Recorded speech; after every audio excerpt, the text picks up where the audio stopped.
Well, hello again. The programme's Badge of Honour, and just to reintroduce myself, my name is Honour Epi, and we're busy discussing my life and how we progressed through from childhood to the police service. I left you just in the last episode explaining I just joined the police, and I suppose one of the questions is why? Because we weren't well paid. I remember my first wage was £96 a month, which was nothing compared to what people were making in the shipyards or the mining. But I just felt that I had something to offer the community. I had something to offer people who are, dare I say, even less fortunate than myself. And I didn't like, and I don't like, criminal activity.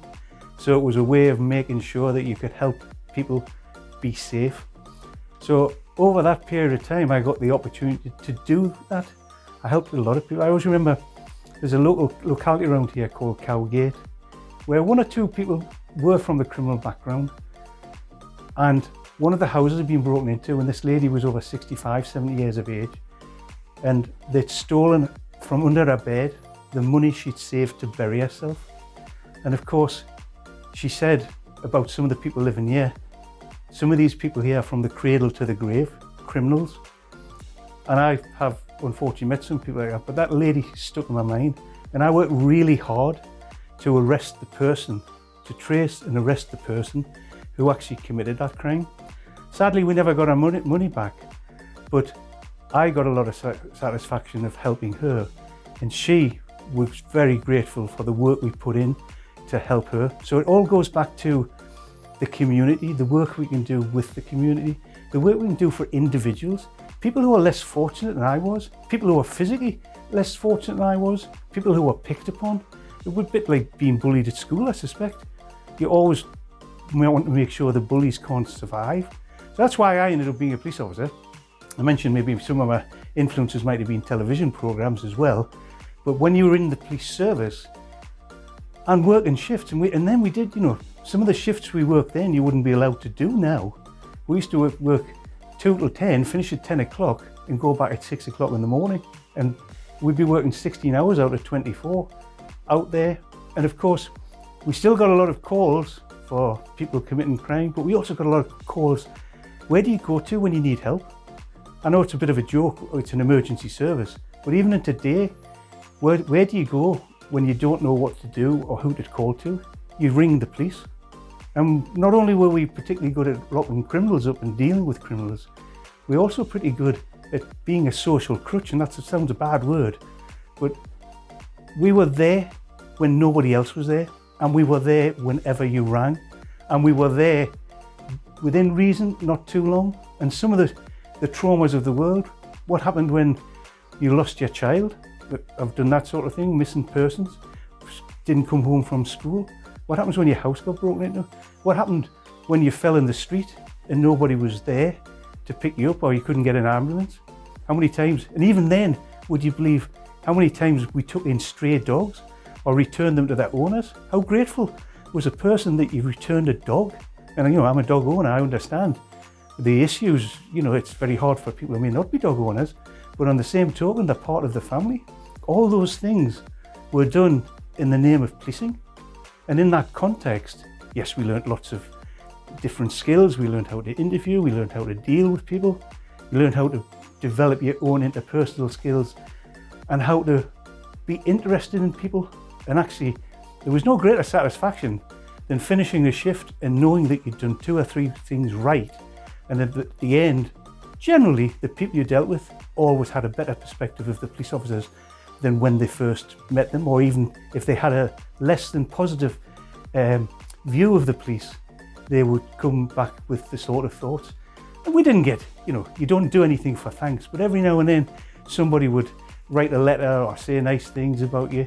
And that satisfaction of being part of the community, because we're slower there, but also assisting the community, assisting people less fortunate. And where else could you go but to the police? We were there, we were always there, and we're still there.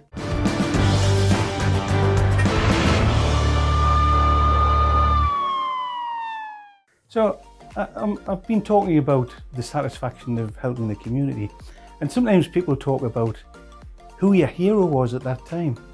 hero is a hard word for me to say because there was a lot of people around at the time. But I was the youngest, I'm always the youngest, maybe not so much now, but I was the youngest on the shift. So one or two sort of took me under their wing or under their arm, for want of a better expression. And there's one chap who taught me an awful lot about what I would say is street craft, dealing with people, how to talk with people, how not to be aggressive initially or how to work accordingly. And this gentleman I'm still in touch with now, he's 76. He's literally just been diagnosed with dementia. I remember him as a big, powerful police officer who rose through the ranks and was an inspiration to other people. And he was an inspiration to me, actually, because you follow people. You know, to be a leader, you've got to have followers. There are some leaders who don't have followers. But this chap, police officer, inspector, he was a leader, and we followed. And we followed because of his personality, because of his knowledge, because of his attitude, and because of his desire to ensure that we were the best at what we did. And as a consequence, I've always said, good habits are taught, but good habits can be caught as well. And watching good operators and watching good police officers, it's just a bit like what I've said earlier on. Some things I could do and I think that's for me, others maybe not so much. I was taught a lot, but I absolutely caught a lot of good habits from this individual. And he was my hero if I want to talk about heroes. Now maybe today it gets a little bit different because, you know, we've got some footballers who make a lot of money. I love my football, but I'm not sure they should be classed as role models as opposed to maybe some more upstanding citizens. But we don't really look for the upstanding citizens now. They're taken a little bit for granted. You know, we've probably had some little issues with church over the years and different things. I don't mind Formula One, but a Formula One racing driver's not my hero. And money has never been a motivation, you know. I mean, I've got three children, and 2 grandchildren, and I've told them, when I'm not here, and I'm hopefully not in a hurry to go away, don't look under the floorboards, because there's nothing there. Money's not a motivation for me. It's about, in the job, it was about managing to be the best I could and always wanted to improve. And after I've left the job, and we'll maybe go into that later on, I've still continued. You never stop learning, you never stop developing, and hopefully the good habits that I learned as a young police officer from my, inverted commas, hero, held me in good stead as I progressed, and we'll talk about that later on, and how I've left the job and different things there. And that all started from that motivation, that hero, and me being taught good habits and be caught good habits.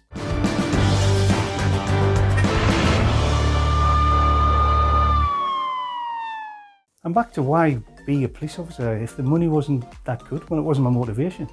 I think I've already mentioned my motivation was to be as good as I could be and probably aspire throughout the roles.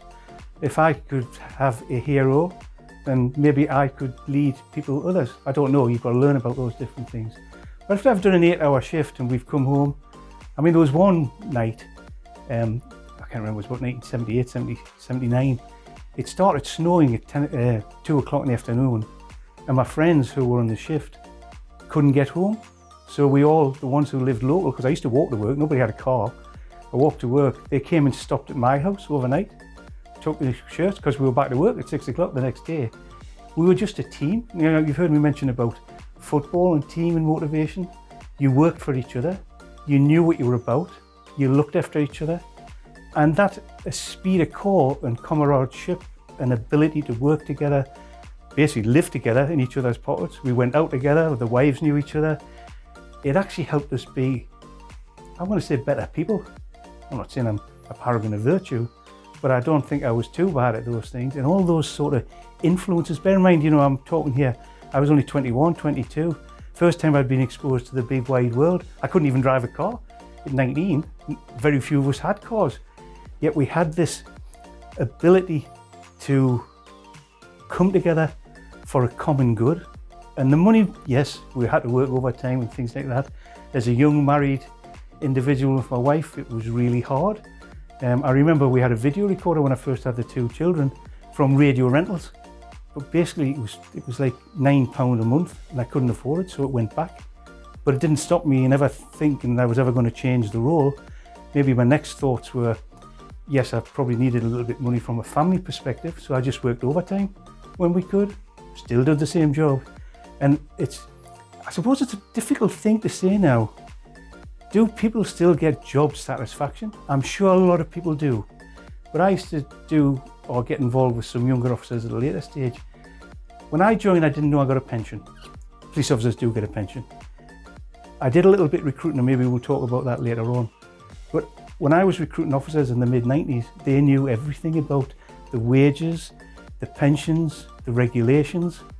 They all wanted to help the community, but at the back of their mind was a bit more of a financial remuneration and, in fairness, job security.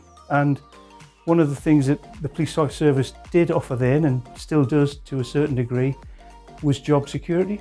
Regulations have changed, time's moved on. But as I say, I worked for £96 a month, which I thought was a fantastic wage when I first started, but I didn't know I got a pension. It didn't bother me.